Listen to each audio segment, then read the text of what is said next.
everyone, how are you? Let's start with lesson number 21 of future tense. Last videos में हमने दो कर लिए हैं, that is simple future tense and future continuous tense. तो आज के वीडियो में हम करने जा रहे हैं future perfect and future perfect continuous tense. Okay? तो future perfect कैसे शुरू होता है? ये कोई इवेंट होगा, कोई काम होगा, that will begin, है ना? और मतलब जैसे begin भी होगा और finish भी हो जाएगा. तो वैसे इवेंट्स को हम बताएंगे फ्यूचर परफेक्ट टेंस से. ओके, और फ्यूचर परफेक्ट कॉन्टिन्यूअस टेंस कोई काम जो है फिक्स टाइम में शुरू होगा, मतलब कल होगा, ठीक है, उसको हम और थोड़े टाइम वो कंटिन्यू रहेगा तो उसको हम फ्यूचर कॉन्टिन्यूअस टेंस में शो करेंगे. अगर टाइम रेफर नहीं किया है तो सिंपल परफेक्ट कॉन्टिन्यूअस टेंस ही होता है वो, अगर कहीं सेंटेंस में टाइम मेंशन नहीं किया गया है. ओके, तो अब इसके सब स्ट्रक्चर के बारे में बात कर लेते हैं. असर्टिव, हमने जैसे 4 टाइप ऑफ सेंटेंसेस में हम कर रहे थे ना टेंस, असर्टिव, नेगेटिव, इंटेरोगेटिव और इंटेरोगेटिव नेगेटिव. ओके, तो असर्टिव में क्या है इसका स्ट्रक्चर? सब्जेक्ट, ठीक है, सब्जेक्ट कुछ भी हो सकता है, सिंगुलर, प्लूरल. और फ्यूचर टेंस में हमने पिछले वीडियो में क्या किया है कि आई एंड वी के साथ शेल आएगा और बाकी सबके साथ विल आएगा. ओके, पर रिटन में ये फॉलो कर सकते हैं और स्पीकिंग में आप हर जगह पे आई, वी, ही, शी, इट सबके साथ विल यूज कर सकते हैं. ठीक है, और अगर हम किसी चीज को कमिटमेंट कर रहे हैं या एम्फसाइज कर रहे हैं तो फिर क्या आएगा? आई और उसके साथ वी के साथ विल आएगा और बाकी के साथ शेल आएगा. ओके, तो इसके हेल्पिंग वर्ब है विल और शेल, और परफेक्ट शो कर रहे हैं, कंप्लीशन ऑफ वर्क शो करना है हमने, तो हेल्पिंग वर्ब हमारे पास आ गया हैव. और साथ में क्या, जब हम किया था ना 3 फॉर्म ऑफ वर्क किए थे, तो जब हम काम खत्म, मतलब कोई चीज जो है वो फिनिश हो चुकी है तो third form of verb use करते हैं. तो यहाँ हमारे पास क्या है? Subject, helping verb future tense का शेल और will, plus have to show the perfect tense, and third form of verb, और ठीक है, और ऑब्जेक्ट कुछ भी हो सकता है जो, ठीक है.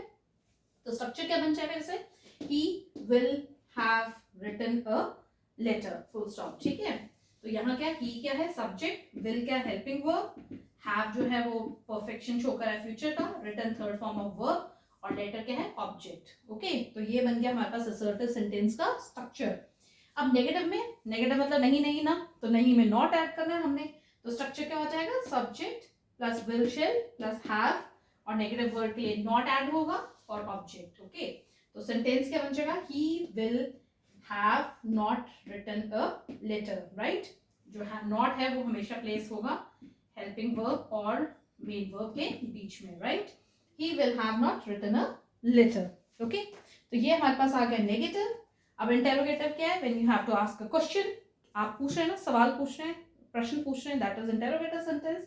तो क्या था? हेल्पिंग वर्ब जो है वो इंटेरोगेटिव वर्ड का रोल प्ले करेगा.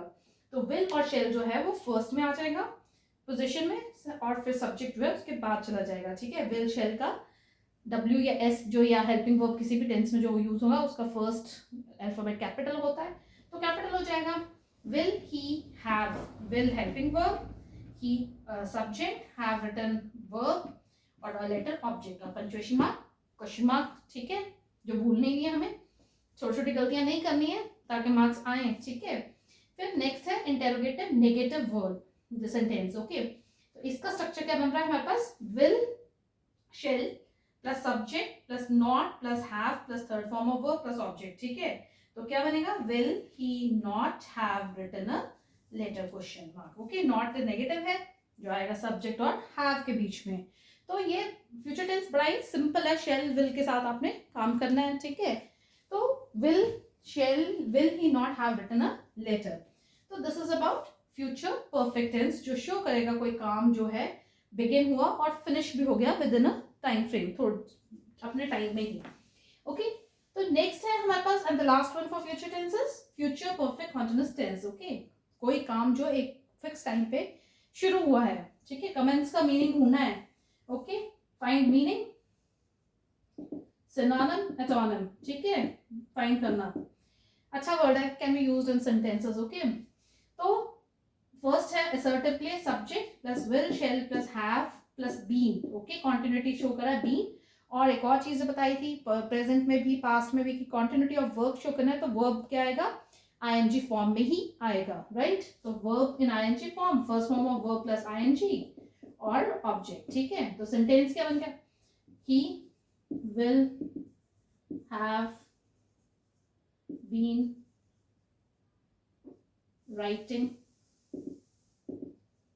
अ लेटर, ठीक है, he will have been writing a letter, okay।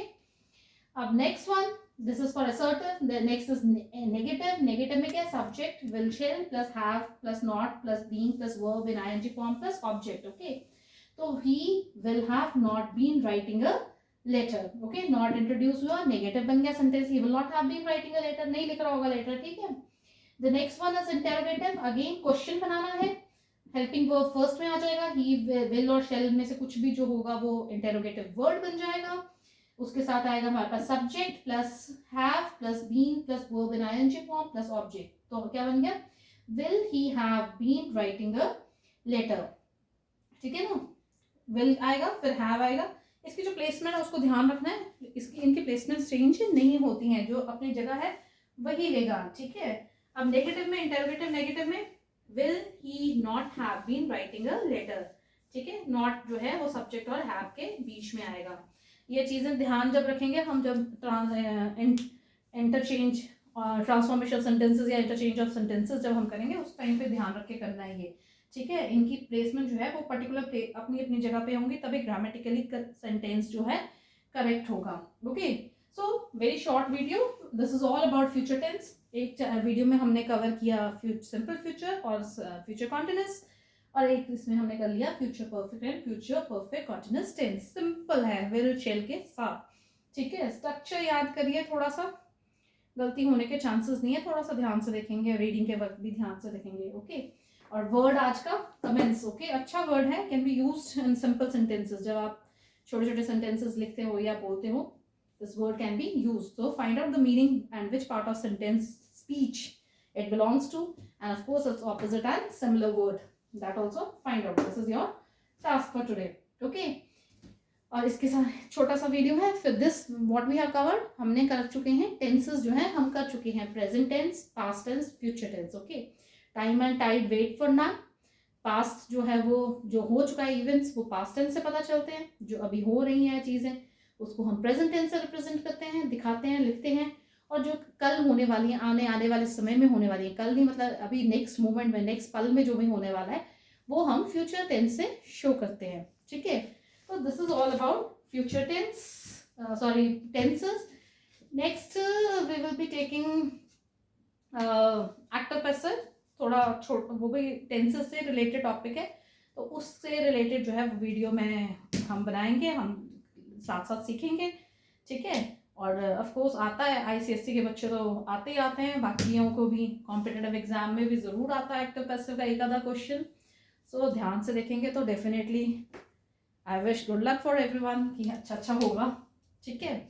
और इसके साथ मैं चाह रही थी, मैं मतलब बहुत जल्दी एक वीडियो, एक सीरीज़ जो है वो स्टार्ट करने वाली हूँ, जो यूट्यूब चैनल पे भी होगी मेरी और फेसबुक पे भी अपलोड करूँगी मैं, वो है आईसीएसई बोर्ड का 10th का जो इंग्लिश है, text books, poems, prose, poetry, और उसके साथ शेक्सपियर की एक बुक होती है, तो उनमें से एक टॉपिक प्रोज पोइट्री या जो भी शेक्सपियर की बुक है आपके सिलेबस में, उसको जो है वो करेंगे, ताकि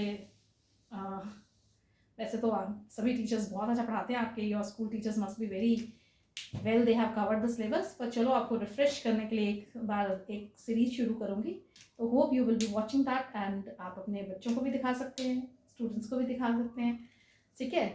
थैंक यू, बाय।